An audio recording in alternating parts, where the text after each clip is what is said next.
Պարոն Սիմոնյան, նախ երեկվա ԱՄՆ փոխնախագահի այցին անդրադառնանք։ Շնորհավորում եմ բոլորիս։ Ինչի արդյունք։ Այն ձեռք բերված համաձայնությունների, պատմական այցի եւ այն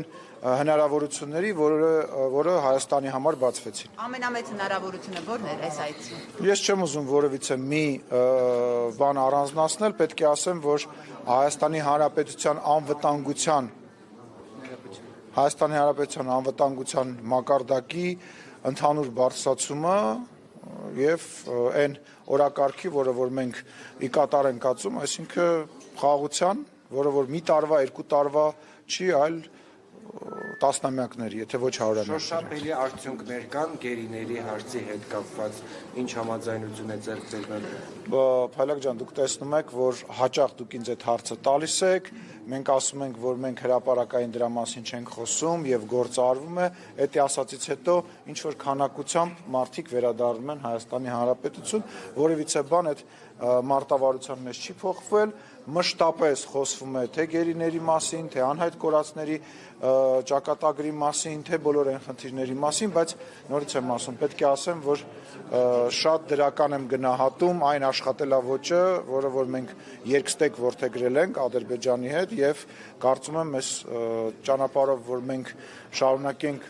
առաջ ընթանալ, մենք ոչ մեր երկու երկրները այլևս մոտ ապագայում որևիցե խնդիր չեն ունենա։ Իսկ Ռուսաստան ձեր այցը ինչպես եք գնահատում։ Ես արձագանքներով պետք է ասեմ, որ շատ լավ արձագանքներ եմ ստացել եւ կարծում եմ այնտեղ հենց դրանք խոսում են, էլի։ Այնտեղից լավ արձագանքներ որտեղ։ Դե գիտեք ինչ, ասենք, չէ, Ռուսաստանից այնտեղ ոչ մեկ չեմ շփվել, այդ բան իմաստով էլի, արձագանքների իմաստով շփվել եմ այն պաշտոնատար անձանց հետ, որ դուք տեղյակ եք, որ շփվել եմ, չէ, Հայաստանի մեր ժողովրդից, մեր մարդկանցից, մեր Սփյուռքում բնակվող հայրենակիցներից, հեռախոսից, տարբեր տեղերից շատ հաղորդագրություններ եմ ստացել, շնորհակալություն եմ հայտնում, ձեր բոլոր հաղորդագրությունները կարդացել եմ, ես ձեզ նույնպես սիրում եմ եւ հպարտանում եմ ձեզանով։ Նույնիսկ հրապարակային մասում Լավրովի եւ ձեր զրույցը բավականին լարված էր եւ փոխադարձ այսպես գնահատականներ կոշտնչում էին, ձեր գնահատականը, Լավրովն էր գնահատում Հայաստանի առասպելական ինչ-որ սպառնալիքների մասին եւ այս առումով դուք փակ քննարկման ժամանակ ստացաք ավելի պարզ կամ դուք փոխանցեցիք ավելի հստակ դիրքորոշումը, թե դուք արդեն պատերազմը հարձակում եք ասում, այդ հարձակումների մասին, արդյոք Լավրովը կրկին պնդում էր, որ սպառնալիքներ չկան, դրանք առասպելական են, այս մասով դուք փակ քննարկման ժամանակ հստակ խոսել եք։ Անուն առանուն, ես ինչ որ ասել եմ ձեզ ստեղ, ես ասել եմ այնտեղ, ոչ մի, իսկ կարելի է ավարտեմ, ոչ մի բան, որը որ ես ձեզ ստեղ կամ ձեր տաղավարներում ասել եմ, ես այնտեղ հնես չի եղել, որ չեմ ասել, բնական է ես, ինչ որ մարդիկ, որոնք որ ոչ հայերեն են կարողանում գրեն, ոչ ռուսերեն են կարողանում գրեն, ինչ որ ակնկալիքների մասին են խոսում, չգիտեմ, իրենք ենթադրում են, որ ես պետք է հարձակվեի, ինչ որ մեկին հարված է այնտեղ, ոչ նորմատիվ լեքսիկոն օգտագործեի, այդ մարդկանց առաջարկում եմ լռել, գնալ հայերեն կարդալ, գրել սովորել նախ եւ առաջ կամ գոնե ռուսերեն։ Այդ մարդկանց չեմ անդրադառնում, բայց մնացած առումով ինչ որ խոսացվել է այստեղ, հիմա ձևակերպումը մի անգամ Նարեկի մոտ ասացի, հյուրիմը ասացի, եկեք հարձակումը անվանենք, ոչ թե պատերազմ, հիմա չէ, պատերազմ թող լինի, թող ուղղակի պատերազմ բառը հաշվի առնելով խաղաղության գործընթացը աշխատում ենք որևիցե կոնտեքստում բան չենք, բայց բովանդակությունը դրանից չի փոխվել եւ այո, ես ներկայացրել եմ մեր մտահոգությունները, իրենք ներկայացրել են իրենց մտահոգությունները եւ հենց քաղաքական գործիչների, հենց իմ այցի, մեր հանդիպման իմաստը դա էր, որ իրենք ասեն այն ինչ որ իրանց է անհանգստացնում, մենք ասենք այն ինչ որ մեզ է անհանգստացնում, բայց իրար նկատմամբ, իրար, այսպես ասած, հարցադրում անելուց բացի, մենք ունեցել ենք նաև շատ կարևոր քննարկումներ, առաջարկներ, գործնական քննարկումներ, սկսած տարբեր ներդրումների հետ կապված Հայաստանի Հանրապետության տարածքում վերջացրած, չգիտեմ, Ռուսաստանում Հայաստանի մշակույթի օրեր անցկացնելու, մեր մարզերի եւ ռուսական ռեգիոնների միջև ձեռք բերված պայմանավորված ժամ ու կես թե ժամ 40 րոպե մենք իրար հետ զրուցել ենք եւ կներեք ինչ որ բաներ դե բարձա չեմ կարող մասին արդյոք խոսվել է եւ ինչ բարձաբանում է ներկայացվել։ Լավրովը ասում էր, որ 2020-22 թվականներին Ռուսաստանի Դաշնության, Ադրբեջանի եւ Հայաստանի ղեկավարների մակարդակով մեր համոզմամբ պահպանում են այն պայմանավորվածությունների մասին է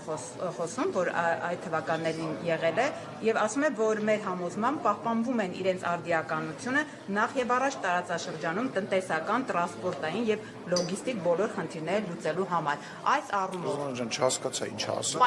Երակող համաձայնությունը, ինչ որ մի նախադասություն ակնարկ երակողմի հետ կապված եղավ, ես չեմ ընկալել որ նա փակ, որ նա բաց, որովհետև անկեղծ ասած, ես Կանե ջան, ես հետո եմ իմացել, բայց խոսակցության ընթացքում անընդհատ ես նույնիսկ չգիտեի, որ ուղիղ եթեր է։ Պարզվեց ուղիղ եթերը ես հետո եմ իմացել, որովհետև ես ոչ մի խնդիր չունեմ լրագրողների հետ շփման եւ ուղիղ եթերում խոսելու։ Ես հետագայում եմ իմացել, ինչ որ եթե չեմ սխալվում կապված այն տրիպի հետ կապված, որ նմանատիպ ինչ որ բան, բայց գիտեք ոնց են, որ դրան ոչ արձագանքելու, ոչ շեշտադրելու բան չկար։ Նկատի ուներ, որ հա դե տենց մենք տարբեր բաներ ենք խոսացել, հիմա իրողությունը այլ է, ասում, հա իրողությունը այլ է եւ կա այն իրողությունը, որ դուք նույնպես կարող եք ոչ թե տրիպի մասնակցության, որտեղ ես դա չեմ պատկերացնում, չեմ կարծում, որ իրանք կամ որևիցե մի կողմ պատկերացնում է, այլ ենթակառուցվածքներ կառուցելու, վերակառուցելու եւ շահագործելու մեջ ներգրաված լինեն եւ ես կարծում եմ, որ դա շատ լավ առաջարկ է, որ իրենք պետք է ու պարտավոր են արձագանքել եւ կարծում եմ կարձագանքեն, որովհետեւ համապատասխան այդ խոսակցությունը մեր համապատասխան գերատեսչությունների մեջ ենթադրում եմ, որ արդեն պետք է սկսված լինի։ Մասով Լավրովը որևէ հայտարարություն արել է թե ոչ։ Դե կոռեկտ չի, հիմա ես ամեն ինչ չեմ պատմելու, հիմա ամեն ինչ որ ասվել է բարձր, նույն տրամաբանության մեջ այն ինչ որ իրանք ասում են, այն ինչ որ մենք ասում ենք, նույն ձևի տարբեր ձևակերպումներով խոսացել ենք։ Հիմա շարունակում է գալուստը եւ ասում է, որ պետք է ներգրավվածություն ունենան դիպում, այսինքն ես ցանկանում եմ, բայց ժողովուրդ, ասենք չի կարելի երկու դուք ո՞նց եք դա պատկերացնում։ Ասենք ո՞նց եք դա միևնույն ժամանակ, եթե չեմ սխալվում, Գալուզին այսօր ձեր գործընկերներից մեկը ինձ ասել, որ մենք այնտեղ չենք կարող մենակ մենք պետք է ինչ որ մենաշնորհային բան է, ասել ինչ ձևակերպում։ Հա, ինչ որ բայց ինչ որ ասելա դա մեր այլընտրանք չունի, այո, այլընտրանք չունի։ Ժողովուրդ, չի կարա դա հայ-ամերիկյան կազմակերպություն է, բայց Հայաստանի տարածքով տեղաշարժվելը չի ենթադրում միայն տրիպի սահմաններում տեղաշարժվել է։ Հիմա ենթադրենք, որ ալյուրը գալիս է կամ ցորենը գալիս է կամ նավթամթերքը գալիս է։ Ինքը տրիպի շրջանակներում չի գալիս, չէ՞։ Ճիշտ եմ։ Չի գալի։ Հիմա թող այդ ճանապարհները, այդ ենթակառուցվածքները մտնեն, առաջարկ անեն, Հայաստանը դիտարկի այդ առաջարկը եւ քննարկի իրանց հետ եւ շահագործի, այսինքն գալ ինչ որ տենց բանի մեջ մտնելու ես ձեզ ասեմ, այդ տրիպի հետ կապված այդ նմանատիպ մեխանիզմը ինքը նաև, ասենք, շատ վաղուց մեր սեղանին կա, մենք քննարկել ենք, այլ հարց է, որ ԱՄՆ-ի հետ դա ստացվել է եւ դա խաղաղության շրջանակներում նաև ոնց որ հիմնակար է հանդիսացել շնորհիվ ԱՄՆ նախագահի եւ այդ ամենահիմնական բանն է ստացվել է։ Պասմունյան մի հարց է Ռուսաստանի հետ կապված կներեք։ Նա ինքը թող վերջացնի։ ավարտել է Պասմունյանը, այդ դեպքում ինչու է շարունակում իրենց կողմից այս հայտարարությունը։ Դե քաղաքականությունը դա է։ Որ համաձայնություն չէ գալիս։ Չէ, քաղաքականությունը դա է, որ ես եմ մի բան ասում, մյուս կողմն է մի բան ասում, հետո մենք մեր ասածները դնում ենք սեղանի շուրջ եւ ինչ որ քննարկումներ ենք ունենում եւ գտնում ենք ոսկե միջինը, բայց նորից եմ ասում, ես անձամբ իմ դիտակետն է, իմ կարծիքն է, ես չեմ հասկանում։ Որ Ամերիկայի կարող են համաձայնության։ Ես չգիտեմ, Ամերիկան թող իր մասնաբաժինի մասով կարող է միգուցե համաձայնություն փորձի գա, բայց ելի մեր հետ քննարկելով, մի խոսքով իմ համար դա չեմ պատկերացնում, ոնց դա։ Ու նորից եմ ասում, ես չեմ ուզում, որ ռուսական կողմը Թող ռուսական կողմը կենտրոնանա հենց մենակ այդի։ Այդ միակ ճանապարհը չի, որ Հայաստանի մեջով անցնում է, անցել է կամ անցնելու է։ Բազմաթիվ ճանապարհներ կա, որի օրինակը ես բերեցի։ Այսօր գործում է այդ ճանապարհը, ապրանք է գալիս, մենք պատրաստվում ենք պայմանական ապրանք ուղարկենք իրան, եկեք մի հատ բան, միտեղ կա, այդքանք մենք էլ մտնենք բան։ Անեիք 100 տարի աստեղ եք։ Անեիք։ Պանսիմոնյան, դուք այդտեղից որ ասեցիք Սերգեյ Լավրովին ուղիղ ասեցիք, որ Ռուսաստանից կոնկրետ հիբրիդային պատերազմ հարձակում, ինչպես ուզում եք անուն առանուն, ես կրկնեցի։ Դուք մի քիչ կմանրամասնեք, որտեղ այն ինչ մենք տեսանք, այնտեղ դուք ավելի այսպես չէիք կոռեկտ է, հիմա չի կարելի, ասենք, հյուրեմ ես, ասենք ոնց եք պատկեր։ Շատ լավ, պարոն Սիմոնյան, բայց Հայաստանում այսպես ուղիղ եք ասում Ռուստան Բաքարյանը, որ իր առաջ ասում էր, որ ոչ թե ադրբեջանցի իմ մասին խոսենք, ոչ թե 107 падգամավորներից մեկի։ Շատ լավ։ Հիմա ուզում եմ ասել, իշխանականները շատ ուղիղ են խոսում։ Անուն առանուն, քանի անգամ ասում։ Հիմա դուք մեզ բոլոր են հայտնի դերակատարների։ Չէ, բաներ կան, որ ես չեմ ասելու, որովհետև դա կոռեկտ չի, դա մեր մասնավոր զրույցն է։ Հա, դուք շարունակեք ասել։ Եվ ասել եք, որ Ռուսաստանը մտադրություն ունի, հա, Հայաստանը բռնակցել Ռուսաստանին, հա միութենական կազմի մեջ մտցնել, այստեղ գեներացնում է ուժեր, որ ընտրություններով կարողանա ասեմ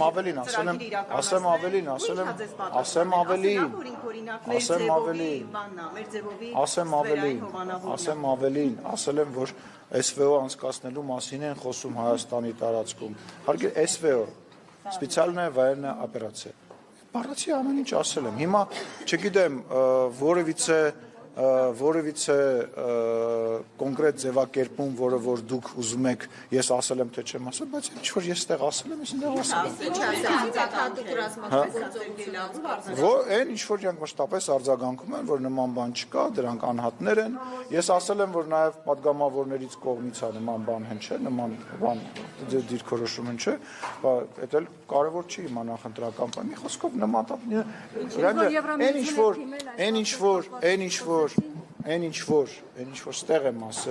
ասել եմ ընդեղ, այն ինչ որ իրանք են ասել, երբ որ ես ստեղ ասել եմ, իրանք ինձ ընդեղ կրկնել են։ Պարոն Սիմոնյան, իսկ մի րոպե, վերջ ասեցի։ Ինչ են կրկնել, որ հավաքություն ասեցի հիմա։ Ասեցի։ Համոզիչ եք դա, հավատացիք։ Հիմա գիտեք ինչ, քաղաքականության մեջ հավատի վրա հենվելը մի քիչ սխալ է, հա, պետք է նայես գործողությունների վրա։ Կտեսնենք, ես ձեզ ասեմ, որ իրանք ինձ մեզ վստահեցրեցին, որ իրենք որևիցե ձևով, որևիցե շահագրգռվածություն չունեն, մեր արտաքին, ներքին քաղաքականության հետ կապված, իհարկե իրենց ինչ-որ բաներ մտահոգում է, ինչ-որ բաներ մտահոգում է, որ իրանք հայտնեցին, մեզ ինչ-որ բաներ մտահոգում է, նույնիսկ ինչ-որ պա մեզ հաջողություն մաղթեցին գալիք ընտրություններին իշխող խմբակցությանը, այո, աջակցեցին, եթե տենց եք ուզում բան անել։ Այսինքն այդ խոսակցությունից հետո Ազատությունից 2-ով եք, հա, բանանում։ Այդ խոսակցությունից հետո հայտարարությունները, որ Ռուսաստանից համակարգված հիբրիդային հարձակումներ են իրականացնում Հայաստանի դեպի իշխանության մտահոգությունները եւ հայտարարությունները կդադարեն։ Ես եթե այդ հարցակումների օրինակները շարունակվեն, իհարկե ոչ։ Լսի, ես նորից եմ ասում, դե գիտես ինչ, օրինակ մի բան ասեմ, թող պատասխանեմ հարցին։ Հասարակ օրինակ, իմ հանդիպումները պետական պաշտոնյաների հետ Ռուսաստանում եւ իմ շփումը եւ արձագանքը, որը ես տեսա իրանց լրատվական դաշտում, կատեգորիկ հակառակ Չէ, հարցը սինխրոն չսինխրոնը չի, բայց մի համեմատեք նախ մեր աշխատանքը ու իրանց աշխատանքը, ես ձեզ չեմ համեմատում, որովհետև Շորգ ջան, կլինի ես խոսեմ, թույլ կտաս խոսեմ, մի ընդհատիր ինձ։ Այն ինչ որ իրանք խոսում են ինձ հետ եւ այն ինչ որ ես լրագրողների հետ շփում ունեցա, հետո նայեցի իրանց ռեպորտաժները եւ այլն, դրանք կատեգորիկ տարբեր բաներ են։ Մեր մոտ, այո, դուք ասում ես այսքան մարդականգնած 90% ընդդիմադիր լրագրողներ են եւ դա բան, բայց այնտեղ պետական լրատվամիջոցները, այդ եմ ասում, չէ, ստեղ դուք պետական եք շողիկ։ Չէ, պետականը տարբեր Լսի, պետականը դաշտի 10%-ն է։ Այնտեղ ո՞րն է այն լրատվամիջոցը, որը դու կհամեմատես Ազատության ռադիոկայանի հետ, Ֆակտորի հետ, չգիտեմ, Տրիբունի հետ, ո՞րն է այդ լրատվամիջոցը։ Դու գիտես ինչի, որովհետև դու ինձ ընդհատում ես, իմ միտքն է կորում, քո միտքն է կորում, ու մենք դառնում ենք ինչ-որ խոսակցություն։ Ինչա։ Ասում եմ ոչ ժողովրդաբար եք համարում Ռուսաստանը։ Նա ջան, ոչ կոռեկտ հարցերի չեմ պատասխանում։ Դա կոռեկտ հարց չի։ Դուք արձանագրում եք, Դա կոռեկտ հարց չի։ Ասում եմ կառավարական լրատվամիջոցներն էին հարցնում եւ կառավարական լրատվամիջոցները հայտարարություն էին անում եւ մեկնաբանություն էին անում։ Ես չգիտեմ նրանց ընդդիմադիր լրատվամիջոց կա, չկա, ինչ հայտարարություն արել, բայց հիմա դուք ինձ հարց եք տալի, որ ես շո գնահատական դեմ չեմ պատրաստվում։ Պարոն Սիմոնյան, վեցի այցի հետ կապված այդ 9 միլիարդի դոլարի ներդրումը, որ 5 միլիարդը ասեցին առաջին փուլով է, 4-ը երկրորդ փուլով է լինելու, բայց հիմա ասում են թարգմանչական սխալ է եղել, Ամերիկան չի պատրաստվում այստեղ տարածում են Վենսի ուղիղ խոսքը, որտեղ բոլոր այն դեպքերում, երբ որ խոսքը գնում է մեր երկրի անվտանգության հետ կապված հարցերում, լինի դա մեծ ներդրում, աշխարհաքաղաքական գործընթաց, Աստված մի արասցե ինչ-որ գործողություն, որը զինվորական գործողություն է, հիմնվեք պետական մի հիմնվեք մասնավորի, այլ պետական լրատվամիջոցների եւ պետական հայտարարությունների հիման վրա։ Մնացածը հեքիաթներ են։ Երեք ստության ասվում էր, վարչապետն էր նաև ասել էր, որ ատոմակայանի հարցով դեռ որոշում հստակ չկա, պետք է դեռ շարունակել ուսումնասիրել տեսակետներ եւ այլն, բայց երեք կարծես թե ԱՄՆ փոխնախագահը ասաց, որ մոդուլային ատոմակայանների հարցով գործակցությունը շարունակելու պայմանավորվածություն կա։ Սա արդեն ընտրություն չէ։ Շողիկ ջան, կրկին ոչ կոռեկտ եմ համարում խոսել մի բանից, որի ժամանակ ես ներկա չեմ եղել, վարչապետը վաղը չեմ հիշորը այստեղ հարցի պատասխանի է լինելու, եթե ընդդիմադիր գործիչները այդ հարցը կտան, թող տան վարչապետը արձագանքի, դուք հարցրեք, ես ճիշտ չեմ համարում խոսել գործադիրի, դա գործադիրի գործառույթն է եւ ես չեմ կարող խոսել մի բանից, որի քննարկման առնվազն չեմ մասնակցել։ Քաղաքական մի հարց Ջեյդի Վենսը Հա, հանդիպել եմ։ Բայց շողիկին վերջացնենք։ Նաև երեք հայտարարեց ընտրություններին անդրադարձավ Հայաստանում եւ սա ես ուզում եմ ուղիղ մեջ բերել պարոն Սիմոնյան ասաց, որ կներեք մի վարքյան։ Ինչու շողիկը գտնի այլ հարց կամ պարոն Սիմոնյան, ձեր մասնակցությամբ Վենսին դիմավորման արարողությունը քննարկվեց նաև ասում են խորհրդարանի առաջնային մանդատ ունեցող կառույցի ղեկավարը ինչպես է դիմավորում գործադիր իշխանությունը։ Ոչինչ, որ ինքը սենատի ղեկավարն է, նաև։ Այդ մարդիկ գոնե կարան գրագետ լինեն։ Հիմա էլ գնում եմ ճանապարհում։ ԱՄՆ փոխնախագահը նաև սենատի ղեկավարն է։ Այսինքն ես սենատի ղեկավարով պետք է սենատի ղեկավարին դիմավորի։ Մենք սենատ չունենք։ Մեր պարլամենտ, այսինքն Մատվիենկոն Ռուսաստանի սենատի ղեկավարն է, Վենսը միևնույն ժամանակ հանդիսանում է սենատի ղեկավար, այսինքն անգրագետ մարդկանց Էթիկային պահ է, պարոն Սիմոնյան։ Որով նաև կրթության, գիտության նախարարներ, ինչպես նաև արտաքին գործերի փոխնախարարներ, բայց Երևանն է գալիս որպես ողջունող մարդ, այսինքն ուզում հասկամ, այս սաղ, այս 9 միլիարդի, չգիտեմ, անօթաչո թռչող սարքերի, խաղաղության, դրա կարևոր էր Ավինյանը, Ալենը ճիշտ արեցի, ավելի, ասենք, լուրջ եք համարում սա։ Ես պարոն Փաշինյանը չեմ։ Փաշինյանն ու Վենսը համաձայնություն են ձեռք բերել, որ կաթողիկոսի հետ չհանդիպի Վենսը, այս մասին ինչ կասեք, հանդիպում լինելու է այնուամենայնիվ վեհապարի հետ։ Ես չեմ կարծում, որ նման խոսակցություն ընդհանրապես տեղ գտել, վստահ եմ, որ այդպես խոսակցություն չի եղել եւ ես գիտեմ, որ մի քանի ժամից պետք է գնամ օդանավական իրեն ճանապարհեմ։ Բայց արարողակարգի մաս չէ, վեհապարի հետ հանդիպել։ Նման չէ, ով է, ինչի մենք կրոնապետություն ենք։ Մի հատ անջատեք ձեր մեջ այդ կրոնապետություն գաղափարը։ Մենք կրոնապետություն։ Ուրեմն չի եղել նախկինում ազգային ժողովի նախագահ այսքան բան չէր, հասանելի չէր ձեզ։ Էլ ինչ նախկինից օրինակ դե պետական արարողակարգով էր դա նախատեսված։ Հարգելին ես խնդրում եմ, էլի, խնդրում եմ։ Նախկինից եկեք չխոսանք։ Հետո էլ կասեք մտնում եք նախկինների մեջ, բերեմ նախկինից այսպես մի ցուցակ։ Գայնի ջան, դու ինչով ես հիմա զբաղված։ Քեզ թվում է դու կարող ես գնալ բաժակով տեն սուրճ խմելով, հերվից մի բան գորես, ջուր խմելով բղավես, ես քեզ տեղից գամ, այդ քո հետաքրությունը սպասարկեմ, հարգալից եղիր, որ ես քո նկատմամբ հարգալից լինեմ։ Ոչ, փագեցինք խոսակցությունը, խնդրեմ։ Չէ, խնդրում եմ մի արձագանքի։ Գործընկերներիդ մոտեցի ականջներին կամած ասա։ Պարոն Սիմոնյան, նաև այդ ձևը աշխատել ուզում եմ հասկանալ։ Ավարտվեց ասուլիսը։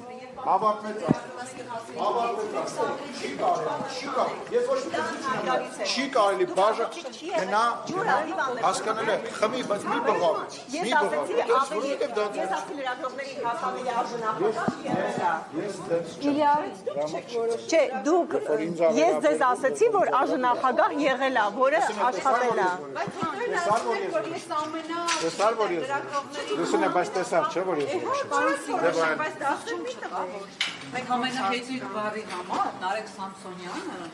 իհարկե ինքը հացադուլ է հայտարարել, վիրահատվել է եւ լուրջ խնդիրներ ունի բանտային կյանքից հետո։ Ավարտվել է ասում ես։